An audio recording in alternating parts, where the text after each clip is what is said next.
Smartphones can be pretty pricey, so it's a good idea to make them last as long as possible.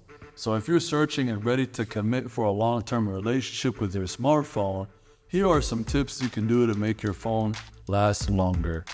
Tip number 1, smartphone updates. Keep your phone software up to date. This helps it run smoothly and keeps it safe and gets new features. Tip number 2, protection. Get a good case and a screen protector.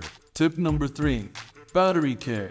Don't let your phone's battery die completely or get fully charged all the time. Try to keep it between 20% and 90%. Tip number 4, storage management. Clean out your phone storage from time to time. Delete apps you don't use and consider using cloud storage if you need more space. Tip number 5, cleaning. Wipe your phone with a soft cloth to keep it clean. Avoid getting it wet or dirty.